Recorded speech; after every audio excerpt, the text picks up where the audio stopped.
Percy runs away. Henry, Gordon and James were shut up for several days. At last, Sir Topham Hatt opened the shed. "I hope you are sorry," he said sternly, "and understand you are not so important after all. Thomas, Edward and Percy have worked the line very nicely. They need a change, and I will let you out if you promise to be good." "Yes, sir," said the three engines. "We will." "That's right, but please remember that this no-shunting nonsense must stop." He told Edward, Thomas and Percy that they could go and play on the branch line for a few days. They ran off happily and found Annie and Clarabel at the junction. And the two coaches were so pleased to see Thomas again, and he took them for a run at once. Edward and Percy started playing with the trucks. "Stop! Stop! Stop!" screamed the trucks as they were pushed into their proper sidings. But the two engines laughed and went on shunting till the trucks were tidily arranged. Next, Edward took some empty trucks to the quarry and Percy was left alone. Percy didn't mind that a bit. He liked watching trains and being cheeky to the engines.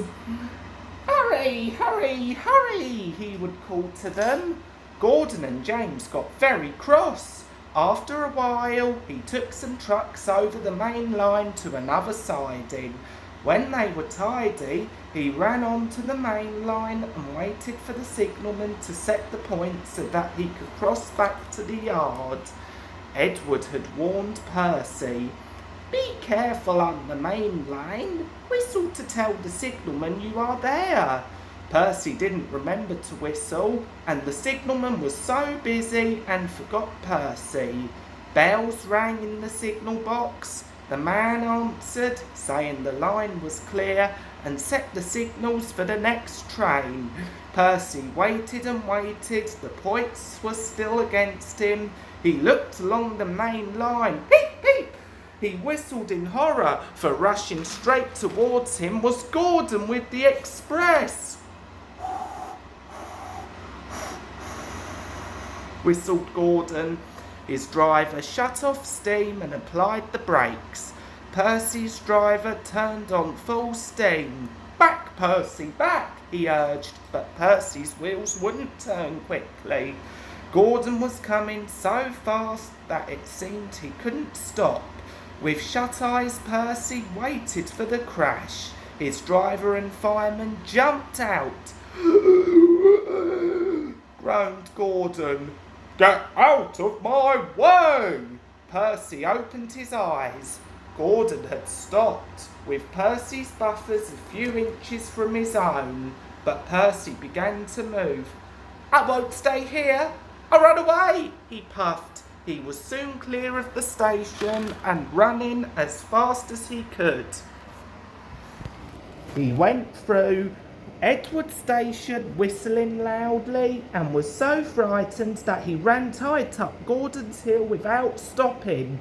He was tired and wanted to stop, but he couldn't. He had no driver to shut off the steam and to apply the brakes. "I shall have to run till my wheels wear out," he thought sadly. Oh dear, I want to stop, I want to stop," he puffed in a tired sort of way. He passed another signal box. "I know just what you want, little Percy," called the man kindly.